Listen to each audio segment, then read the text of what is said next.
हरे कृष्णा। नमो ओम विष्णुपादाय कृष्णप्रेष्ठाय भूतले श्रीमते भक्ति वेदांत स्वामिनिते नामिने। आचार्य महात्मा गांधी जी की जय। हरे कृष्ण कृष्ण कृष्ण हरे हरे, हरे राम राम राम हरे हरे। हरे कृष्णा। पिछली चर्चा में हमने दूसरे अध्याय के 62 तथा 63 इन दो श्लोकों की चर्चा की थी और अब हमारे सम्मुख है दूसरे अध्याय का 64वां श्लोक। प्रसंग है, अर्जुन ने पूछा है भगवान श्री कृष्ण से कि स्थितप्रज्ञ क्या सोचता है, कैसे बोलता है, कैसे बैठता है और कैसे चलता है। अर्थात स्थितप्रज्ञ पुरुष के आचरण का अर्जुन प्रश्न पूछते हैं। हम आगे की दूसरे अध्याय के 64वें श्लोक की चर्चा करें इसके पहले दूसरे अध्याय के 62 तथा 63 इन दो श्लोकों का पुनर्कथन कर ले, क्योंकि भगवत गीता 2020 में हम हमेशा यही आपको समझाते हैं कि भगवत गीता का उपदेश भगवान ने क्रमशः दिया हुआ है। हर श्लोक का पहले के श्लोक से तथा आने वाले श्लोक से संबंध है। जब तक हम संबंध नहीं जोड़ेंगे तब तक हम कुछ भी जो उसका अर्थ निकालेंगे वो व्यवस्थित हो ही नहीं सकता। जिस प्रकार हम कानूनन जो एक्ट होते हैं, लीगल एक्ट होते हैं, उसमें हम देखते हैं एक सेक्शन के बाद दूसरा सेक्शन आता है और जब कोर्ट इंटरप्रेट करती है, अर्थ निकालती है सेक्शन का, तो वो पहले के सेक्शन के साथ में और आगे के सेक्शन के साथ में भी उसका जोड़ करके संबंध स्थापित करने की कोशिश करते हैं।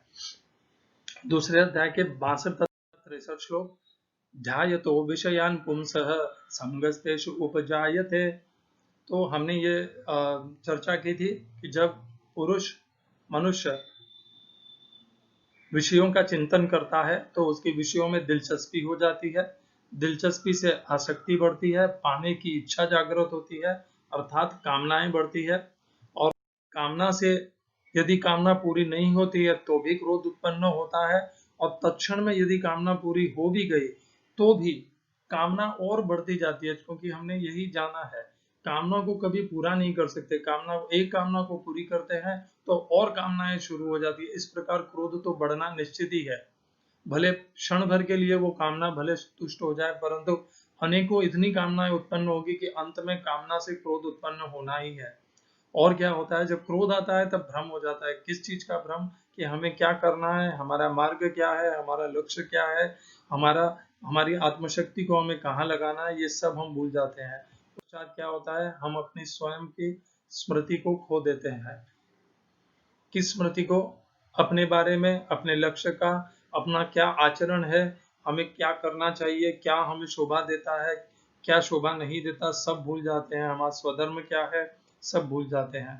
और फिर क्या होता है, बुद्धि का नाश हो जाता है। बुद्धि का नाश होने से और हमारा पतन हो जाएगा, क्योंकि बुद्धि ही है जो हमें क्या करने योग्य है, क्या त्यागने योग्य है, किसको स्वीकार करना है और किसको अस्वीकार करना है। इस भेद को, अंतर को समझाने वाली, निर्णय करने वाली हमारी शक्ति ही बुद्धि है।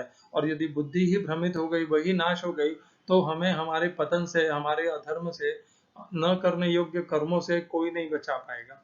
इसीलिए सदैव अपनी बुद्धि का ध्यान रखिए, और यही स्थित प्रज्ञता है। स्थित प्रज्ञ सदैव इस बात को विचार करता है कि उसे क्या करने योग्य है और क्या त्यागने योग्य है। उसे जब पता रहता है कि इंद्रियों को विषयों से हटाना है तो वो उन्हें वहां से हटा लेता है, और उन्हें हटा करके कहाँ नियोजित करना है उसे यह भी बुद्धि के द्वारा ज्ञात है, तो वो उन्हें इंद्रियों को भगवान के कर्मयोग में या भक्ति योग में नियोजित करता है।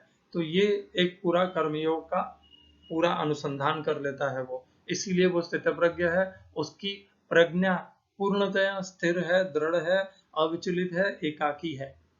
और यदि इसको हमें पाना है तो हमें भी इसी प्रकार का होना चाहिए, स्थित प्रज्ञता। और क्या कहा हमने? हमने ये भी जाना कि जब बुद्धि का नाश हो जाता है तो मनुष्य को कुछ स्मरण नहीं रहता कि क्या करना है, क्या खोऊंगा, ये करके मुझे क्या पाना है, क्या पाऊंगा और क्या खो दूंगा, सब कुछ भूल जाता है, एक राक्षस हो जाता है। जिस प्रकार दुर्योधन की बुद्धि हर ली गई थी और वह पांडवों से युद्ध करने लग गया था, और महाभारत का युद्ध उसने घोषणा कर दी। उसने यह भी कल्पना नहीं की कि भगवान श्री कृष्ण स्वयं पांडवों के साथ हैं और पांडवों का नेतृत्व कर रहे हैं, वो पांडवों के पक्ष में है। यह भी उसे भान नहीं रहा। उसका मामा समझाता रह गया, परंतु दुर्योधन की मति ऐसी, बुद्धि ऐसी भ्रमित हुई कि उसने स्वयं का विनाश स्वीकार कर लिया। हमने इसी से संबंधित एक और श्लोक किया था, 16वें अध्याय का 21वां श्लोक। त्रिविधम नरकस्येदं द्वारम नाशनम आत्मनः काम क्रोधस तथा लोभः तस्मादेतत्त्रयं त्यजेत्। भगवान ने कहा तीन है नरक के द्वार, कौन कौन से? काम, क्रोध और लोभ, और इन तीनों को त्याग देना चाहिए।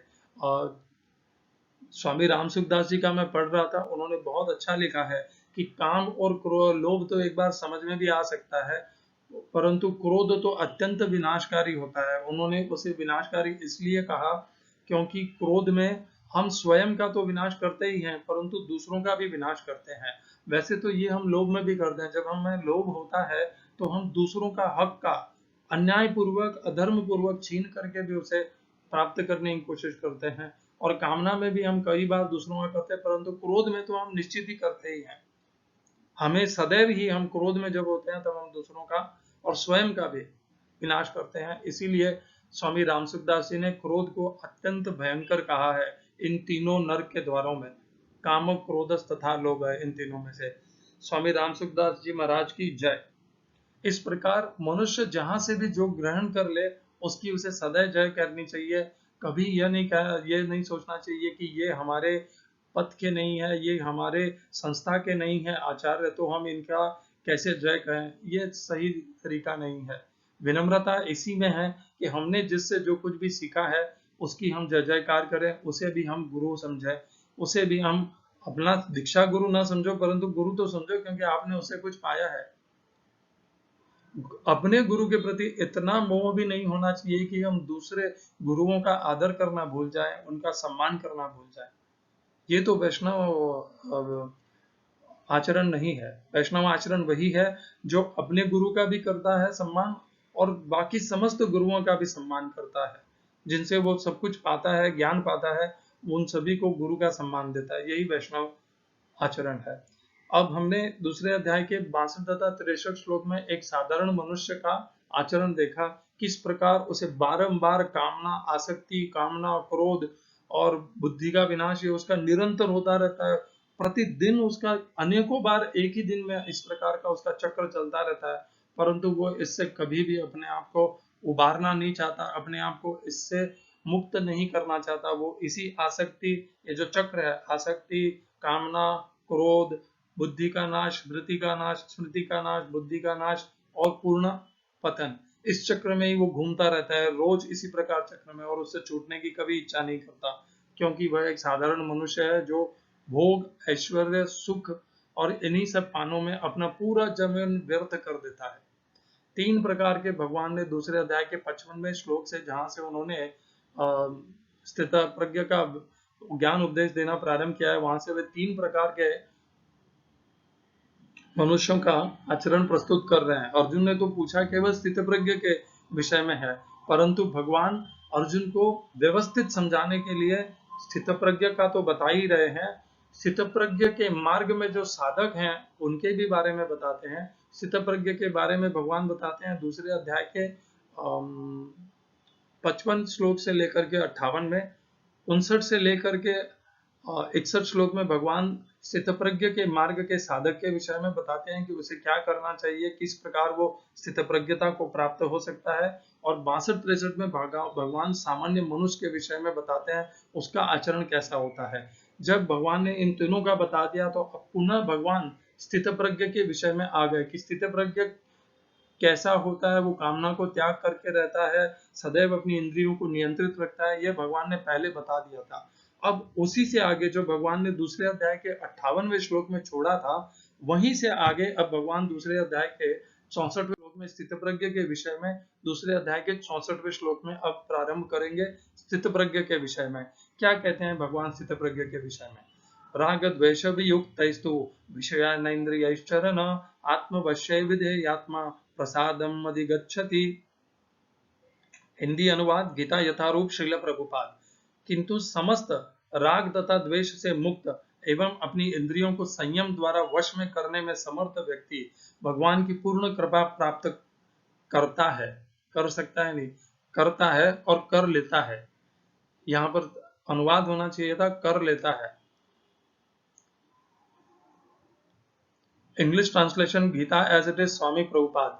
One who can control his senses by practicing the regulated principles of freedom can obtain the complete mercy of the Lord and thus become free from all attachment and aversion. यदि वह मनुष्य राग और द्वेष से मुक्त है और तो निश्चित ही वह भगवान की पूर्ण कृपा प्राप्त करने का अधिकारी है, इसलिए वह प्राप्त कर लेगा नहीं। जिस क्षण उसने राग और द्वेष से वो अपने आप को मुक्त कर लेता है, वो उसी क्षण भगवान के प्रसाद को प्राप्त कर लेता है। दोनों जुड़े हुए हैं। इस श्लोक में प्रयोग किए संस्कृत शब्दों के अर्थ हैं राग, आसक्ति, द्वेष तथा वैराग्य। द्वेष का एक और सही अर्थ ये भी होगा, हमें कभी बहुत सी वस्तुएं ऐसी होती है, परिस्थितियां ऐसी होती है जो हमें अप्रिय हो, जिनसे हमारा घोर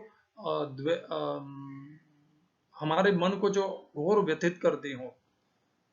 विमुक्त ही मुक्त रहने वाले से तू, लेकिन विषयान इंद्रिय विषयों को, इंद्रिय ही इंद्रियों के द्वारा चरण भोगता हुआ, आत्मवश्य ही अपने वश में, विधेयात्मा नियमित स्वाधीनता पालक, प्रसादम भगवत कृपा को अधिगच्छति प्राप्त करता है।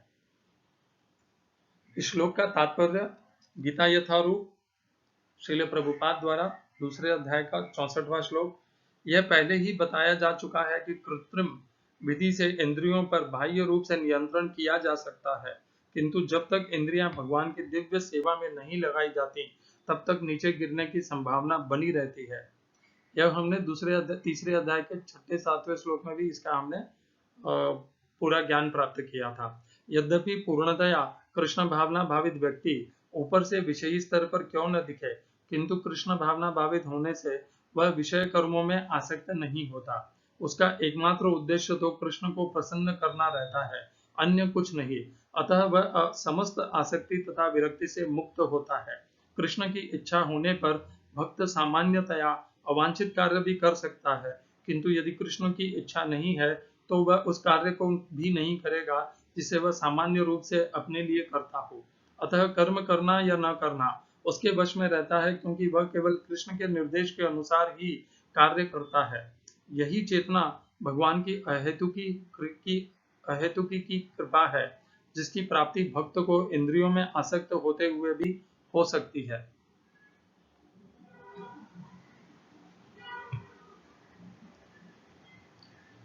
ओम अज्ञानतिमिरन्धस्य ज्ञानाञ्जनशलाकया चक्षुरुन्मीलितं येन तस्मै श्रीगुरवे नमः। एकं शास्त्रं देवकीपुत्र गीतम्, एको देवो देवकीपुत्र एव, एको मन्त्रस्तस्य नामानि यानि, कर्माप्येकं तस्य देवस्य सेवा। तो हम एक बार दूसरे अध्याय का 58वां श्लोक इसलिए लेना चाहेंगे क्योंकि ये जो 64वां श्लोक है, ये भगवान 58 के आगे अब स्थितप्रज्ञ के आचरण के विषय में बता रहे हैं। तो 58वें श्लोक में भगवान क्या कहते हैं, यदा संहर्ते चायम कुर्मोंगानीव सर्वशः इंद्रियाणि इंद्रियार्थेभ्यः तस्य प्रज्ञा प्रतिष्ठिता। 59 का भी हम मान सकते हैं, 59वां भी वैसा ही है, परंतु 59वें के दोनों भाव हैं, वो साधक के लिए भी है और स्थितप्रज्ञ के लिए भी है, इसीलिए मैं 58 ही कह देता हूँ। परंतु हम एक बार 59वां भी ले लेते हैं, 58वां ज्यादा स्थिर रहेगा।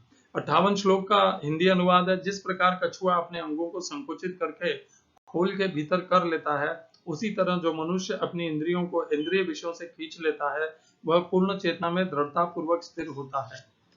तो भगवान ने 58वें श्लोक में कछुए का उदाहरण दिया था कि जिस प्रकार कछुआ अपने अंगों को संकट आने पर समेट लेता है, उसी प्रकार स्थितप्रज्ञ मनुष्य पुरुष अपने इंद्रियों को विषयों से हटा लेता है और अपने आप को सुरक्षित कर लेता है। दोनों में सुरक्षित करने का भाव एक ही है, अपने अपने इंद्रियों को अंगों को समेट लेते हैं। कछुआ संकट से समेटता है और यहाँ पर स्थितप्रज्ञ के लिए सबसे बड़ा संकट विषय है, क्योंकि एक बार वो विषय में जुड़ गया, आसक्त हो गया, तो फिर वह उनसे छूट नहीं पाएगा। और अब 64वें श्लोक में भगवान ये कहते हैं कि जब इस प्रकार वो कछुए के जैसे स्थितप्रज्ञ अपनी इंद्रियों को विषयों से हटा लेता है, तो वह स्थितप्रज्ञ होता है, और स्थितप्रज्ञ होता है इसीलिए उसकी विषयों के प्रति कोई आसक्ति नहीं रहती, ना तो प्राप्त करने की इच्छा रहती है और ना प्राप्त हो जाने पर उनसे कोई दुख या संताप होता है, ना कोई द्वेष होता है। इसीलिए वह राग द्वेष विमुक्त, इसीलिए चूंकि उसकी वह इंद्रियों को पूर्णतः नियंत्रित कर सकता है, इंद्रियों को विषयों से हटा सकता है, इंद्रियों को विषयों से हटा करके नियंत्रित करके उन्हें कर्मयोग या भक्ति योग के मार्ग में भी लगा सकता है। इसी कारण इस परम स्थिति के पर आसीन होने के कारण वह राग और द्वेष से मुक्त होता है। किस राग और द्वेष से? राग द्वेष विमुक्त विषयानेन्द्रियश्चना, वो हर प्रकार के राग और द्वेष जो विषयों से संबंधित होते हैं उनसे मुक्त होता है, और उनसे मुक्त हो करके वो यदि कितना भी विषयों में विचरण करे तो भी वो स्थित प्रज्ञ ही रहेगा। आत्मवश्य विधेय आत्मा, आत्मवश्य का अर्थ है अपने वश में किया हुआ, जिसने नियमित अपना मन को नियंत्रित कर रखा है। वो क्या प्राप्त करता है? वो प्रसाद को प्राप्त करता है। कौन सा प्रसाद? भगवान के प्रसाद को। भगवान का प्रसाद क्या होता है? भगवान का प्रसाद होता है भगवान की भक्ति, भगवान के भक्तों की भक्ति, भगवान के अंश मात्र अंश रूप प्राणियों की सेवा। ये होता है भगवान का प्रसाद। भगवान का प्रसाद प्राप्त करने के पश्चात मनुष्य को विषयों का प्रसाद बिल्कुल भी आकर्षित नहीं करता। तभी हम कह सकते हैं कि वह भगवान के प्रसाद को प्राप्त कर गया है, क्योंकि भगवान का दिव्य प्रसाद जब प्राप्त कर लिया है, दो ही प्रसाद हमें आकर्षित कर सकते हैं, या तो भौतिक भोग ऐश्वर्य वाले प्रसाद जो सुख भोग को इंद्रियों के द्वारा हम भोग सकते हैं विषयों को, एक तो वो प्रसाद है, और दूसरा प्रसाद है भगवान का दिव्य प्रसाद, जिसको प्राप्त करने के पश्चात भगवान की भक्ति, भगवान के भक्तों की सेवा भक्ति तथा भगवान के अंश रूप प्राणियों की सेवा और भक्ति, ये यदि हमने पा लिया तो हमें ये भौतिक जो सुख और विषय हैं, ये साधन हैं, ये सब निम्न और तुच्छ लगने लगेंगे। इतना आनंद होता है इस प्रसाद में, उसकी आप कल्पना भी नहीं कर सकते। ये जो हम इंद्रियों से भोग करके जो सुख प्राप्त करते हैं ना, ये तो चला जाता है, परंतु इस आनंद को जो मनुष्य पा लेता है, जो स्थित प्रज्ञ, वो चिर नित्य अपरिवर्तनशील आनंद को प्राप्त करता है। और ये मैं कही सुनी बातों को नहीं कह रहा हूं, उस भगवान की कृपा से उस परम प्रसाद और परम आनंद को मैंने भी क्षण भर के लिए कई बार अनुभव किया है, जहां पर हम कामनाओं से पूर्णतः मुक्त हो जाते हैं, विषयों से मुक्त हो जाते हैं, कामना नाम की कोई कुछ रह ही नहीं जाता है। उस मुक्त अवस्था में हम अपने आप में परम आनंद, परम संतुष्ट रहते हैं, और वो संतुष्टि का क्या अद्भुत मिठास है कि सारे विषय भी इस संसार के मिल जाएं तो भी उस मिठास के तुलना बराबर नहीं है वो। तो ये है भगवान का प्रसाद, और भगवान का प्रसाद जिसको मिल जाता है वो पूर्ण संतुष्ट हो जाता है, सुखी हो जाता है, आनंदित हो जाता है, प्रेम में स्थित हो जाता है। उसके कोई भी राग द्वेष नहीं बचते, ना कुछ बचता है उसके। यहाँ पर भगवान जो दूसरे अध्याय के 64वें श्लोक में जो बता रहे हैं, उसी से पूरा विपरीत भगवान तीसरे अध्याय के 34वें श्लोक में बताते हैं, जिसकी हम चर्चा पहले भी कर चुके हैं। दूसरे अध्याय के 58वें श्लोक में ही हमने की थी। क्या कहते हैं तीसरे अध्याय के 34वें श्लोक में भगवान? इंद्रियस्यार्थे राग द्वेषौ व्यवस्थितौ तयोर्न वशमागच्छेत् तौ यस्य परिपन्थिनौ। हिंदी अनुवाद गीता यथारूप। प्रत्येक इंद्रिय तथा उसके विषय से संबंधित राग और द्वेष को व्यवस्थित करने के नियम होते हैं। मनुष्य को ऐसे राग तथा द्वेष के वशीभूत नहीं होना चाहिए, क्योंकि ये आत्म साक्षात्कार के मार्ग में अवरोधक हैं। इस श्लोक का सही अर्थ हम इसके एक एक शब्दों को पकड़ के कर लेते हैं। इंद्रियस्यार्थे, इंद्रियों का इंद्रियों के अर्थों में अर्थात विषयों में राग और द्वेष पूरी तरह अच्छे से दृढ़ होता है, व्यवस्थित हो, स्थित ही नहीं है, व्यवस्थित हो, अच्छे से स्थित होता है। क्या होता है? राग और द्वेष। या तो हमें वो विषय अत्यधिक आकर्षित करते हैं, या हमें उन्हें अत्यधिक उनको प्राप्त करके संताप होता है, दुख और उद्वेग होता है। इन दो में से एक प्राप्त होता है हमें, विषयों को, इंद्रियों के विषयों को प्राप्त करके। और जब तक भगवान ने अगली पंक्ति में कहा तयोर्न वशमागच्छेत्, इनके वश में कभी नहीं आना चाहिए, राग और द्वेष के वश में, क्योंकि तौ यस्य परिपंथिनों, क्योंकि यही हमारे लक्ष्य के, हमारे भक्ति के मार्ग के, हमारे कर्मयोग के मार्ग के, हमारे भक्ति योग के मार्ग के, हमें इस संसार में बांधे रखने के कारण भी यही है। यही हमारे जीवन के अवरोधक हैं, जो हमें जीवन के लक्ष्य से भटका देते हैं, हमें भगवान से हटा करके भोग, ऐश्वर्य, सुख, संपत्ति, धन और पद, मान, सम्मान में लगा देते हैं। यही भगवान ने इन्हें सबसे बड़ा शत्रु कहा है। तो यहाँ पर तीसरे अध्याय के 34वें श्लोक में भगवान कहते हैं कि जो इंद्रियों के विषयों में जो राग द्वेष है, यही हमारा सबसे बड़ा शत्रु है। किसका? साधारण मनुष्य का, जो इनसे अपना छुटकारा नहीं कर पाता है और इनके द्वारा प्रभावित हो करके अपना पूर्ण जीवन व्यर्थ गंवा देता है, इन्हीं विषयों को बारंबार प्राप्त करके भोगने में। उनके लिए भगवान क्या कहते हैं? अघायुर इंद्रिया रामः मोघम पार्थ स जीवति। वो व्यर्थ ही अपना जीवन जीता है, क्योंकि उसके जीवन में कुछ है नहीं, ना तो कोई लक्ष्य है, ना कोई भगवान की भक्ति है, कुछ नहीं है। वो तो केवल इंद्रिय भोग प्राप्त करता है, प्राप्त करने के लिए सतत चेष्टा करता रहता है, अपना जीवन उसी में लगा देता है और उनको प्राप्त करके उनको भोग करता है, और भोगने के बाद पुनः एक नई इच्छा जागृत होती है और पुनः प्राप्त करने की चेष्टा, और इसी चक्र में चलता चलता है, जैसे हम कहते हैं कामना चक्र। परंतु स्थित प्रज्ञ उससे पूरा विपरीत है।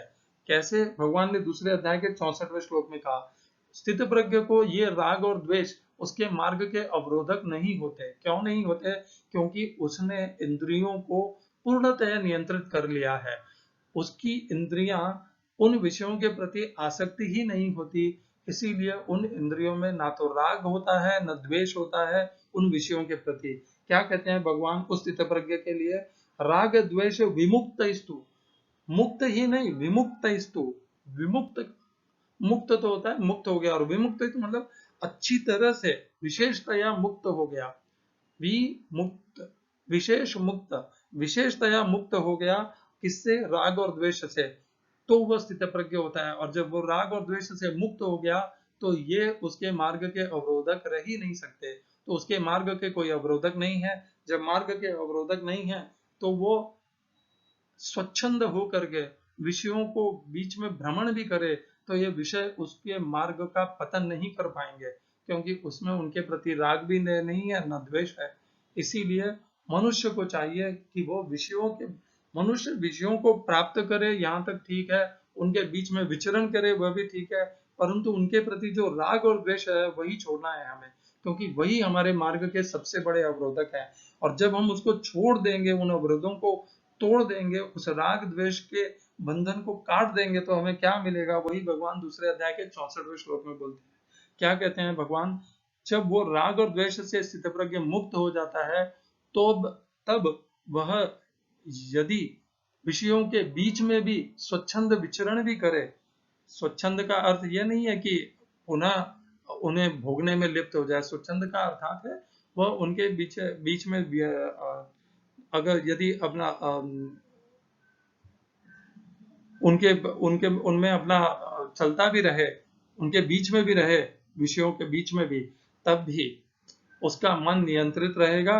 आत्मवश्य विधेयात्मा, विधेयात्मा का अर्थ है नियमित स्वाधीनता, पालक नहीं। विधेय आत्मा, विधेय, विधेय जिसका ध्येय एकदम निश्चित है, जिसने दृढ़ कर लिया है, अपने संकल्पों को सिद्ध कर लिया है, जो संकल्प के प्रति प्रतिबद्ध है, अविचलित है, उस प्रकार का दृढ़ मन है, दृढ़ संकल्प है, वो विधेयात्मा है। जिसने अपने मन को पूर्णतया नियंत्रित कर लिया है, वो भगवान के प्रसाद को प्राप्त करता है। हमारे पास दो ही मार्ग हैं, या तो हम तीसरे अध्याय के 34वें श्लोक में अपना जीवन व्यर्थ गंवा दें और सदैव इंद्रियों के विषयों से के राग द्वेष में उलझे रहें, एक विषय को अर्जित करें, प्राप्त करें, और फिर दूसरे विषय के राग द्वेष में उलझे रहें और इसी चक्र में लगे रहें। यह है एक मार्ग, तीसरे अध्याय का 34वां श्लोक। और दूसरा मार्ग है स्थित प्रज्ञ का दूसरे अध्याय का 64वां श्लोक।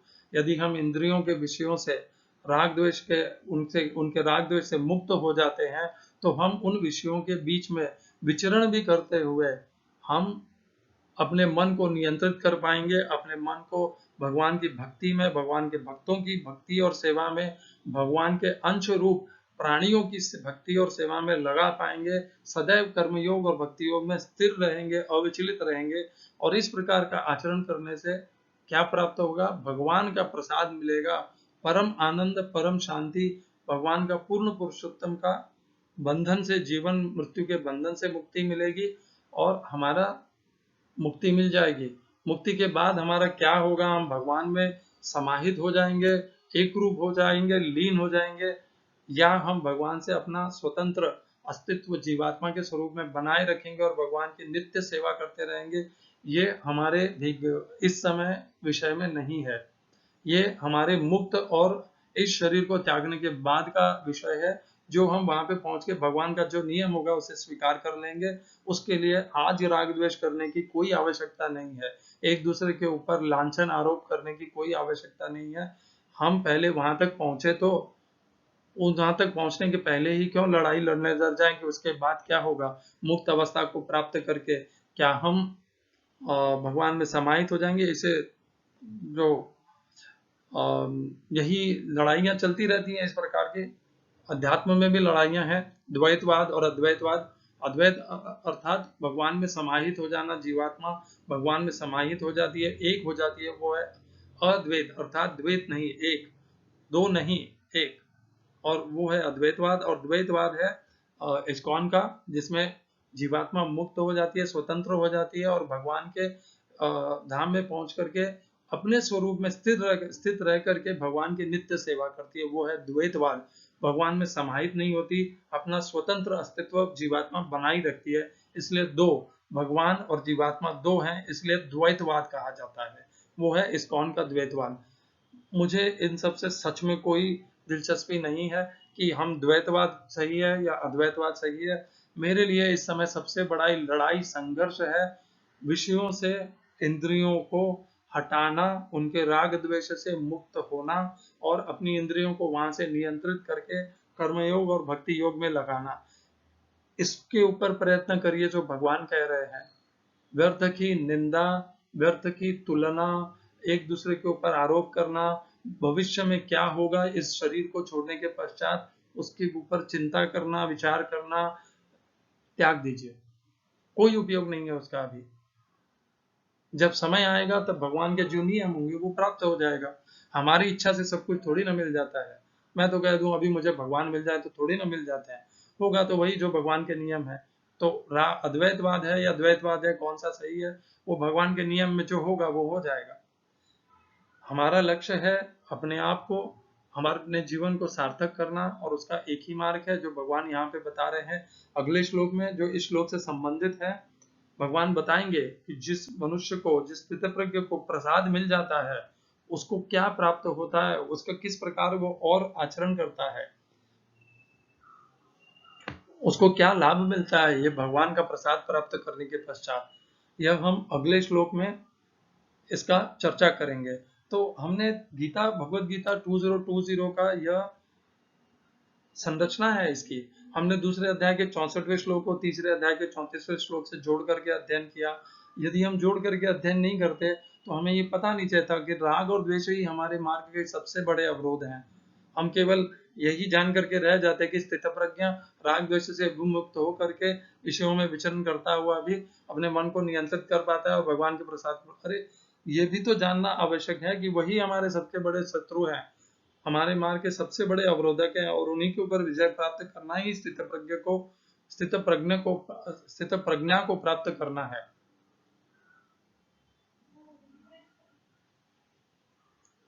इसीलिए जोड़ करके पढ़िए। और हमने अभी क्या देखा, हमने दूसरे अध्याय के 64वें श्लोक में को पहले के श्लोकों से भी जोड़ा, और अब आगे वाले श्लोक में भी हमने जोड़ लिया। कैसे?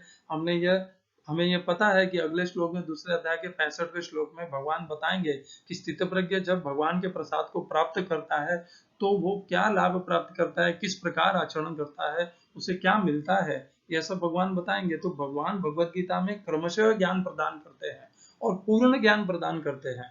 अर्जुन यदि केवल स्थितप्रज्ञ के विषय में भी पूछेगा तो भी भगवान उसे स्थितप्रज्ञ के विषय में भी बताएंगे, भगवान उसे स्थितप्रज्ञ के मार्ग के साधक के विषय में भी बताएंगे, और भगवान उसे जो साधक भी नहीं है और जो तुच्छ मनुष्य भोग ऐश्वर्य सुख संपत्ति जमीन इन्हीं के और स्त्री इन्हीं के में लगे हुए हैं, उनके विषय में भी बताएंगे कि वो किस प्रकार निरंतर प्रतिदिन प्रति क्षण आसक्ति कामना क्रोध स्मृति का नाश बुद्धि का नाश और अपने राक्षसी स्वभाव में किस प्रकार पुनः पुनः लगे रहते हैं और इसी प्रकार चक्र में घूमते रहते हैं, अपने जीवन में केवल इसी चक्र को बार बार अनुभव करते रहते हैं।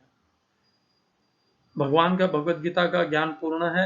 मैं आपको बहुत उदाहरण नहीं दे पाता हूँ, ऐसे नहीं है कि उदाहरण नहीं है मेरे पास, परंतु चर्चा को संक्षिप्त करना है, ज्ञान को संबंधित रखना है। भगवत गीता के हम चर्चा को बहुत, आपने देखा होगा भगवत गीता 2020 में हम कभी भी व्यर्थ की चर्चा नहीं करते, जो उस श्लोक से संबंधित है उसी चर्चा को करते हैं और उसे पूरा करने में ही हमारा आधा घंटा से ज्यादा चला जाता है, 30 मिनट से ज्यादा चले जाते हैं। और मेरा प्रयास यही है कि ये चर्चा और यह वीडियो सदैव 30 मिनट के आसपास ही रहे, इसीलिए मैं उदाहरण नहीं दे पा रहा हूँ, उदाहरण फिर कभी हम करेंगे। परंतु ये जो हम अच्छी बहुत विश्लेषणात्मक हम जो चर्चा करते हैं वो पर्याप्त होगी आपके लिए। विश्वास कीजिए, आप इस चर्चा को बार बार सुनिए, ये आपके मन के सारी गांठें खोल देंगी, सारे बंधन तोड़ देगी, अज्ञान और अंधकार को नाश कर देगी। क्योंकि ये भगवत गीता 2020 में जो भगवत गीता का ज्ञान उपदेश है वह रंच मात्र भी भगवान श्री कृष्ण के गीता के अभिप्राय से रंच मात्र भी इधर उधर नहीं किया हुआ है, एकदम सत्य है भगवत गीता के भगवान के ज्ञान और उपदेश से। क्योंकि भगवत गीता 2020 की ना तो कोई संस्था है, ना कोई शिष्य है, ना कोई गुरु है, ना कोई कामनाएं हैं, ना उनको पूरा करने के लिए कोई अर्थ करने हैं या कोई योजनाएं चलानी है, कुछ भी नहीं है। एकमात्र लक्ष्य है कि भगवत गीता का ज्ञान उपदेश पूर्ण पवित्रता से पूर्ण सत्यता से समस्त मनुष्यों को मिल जाए और उनके जो अनेकों गुरुओं आचार्य संस्थाओं ने उनमें जो भगवत गीता का जो थोड़ा थोड़ा सा विक्षिप्त ज्ञान प्रदान किया है वो नष्ट हो जाए और उन्हें सत्य भगवत गीता का ज्ञान प्राप्त हो जाए। भगवत गीता 2020 की चर्चा सुनते रहिए, अपना उद्धार कल्याण आप स्वयं अपने आप करिए, कोई आपका और नहीं कर सकता कल्याण और उद्धार। प्रत्येक मनुष्य को अपना उद्धार कल्याण स्वयं ही करना है। गुरु केवल मार्गदर्शन दे सकता है, आपको पथभ्रष्ट होने से रोक सकता है, ज्ञान दे सकता है, परंतु स्वयं का उद्धार और कल्याण हमें ही करना है। हरे कृष्णा। श्रील ऐसी भक्ति वेदांत स्वामी प्रभुपाद की जय, आचार्य महात्मा गांधी जी की जय, कर्मयोग की जय, भक्ति योग की जय, भगवान श्री कृष्ण की जय।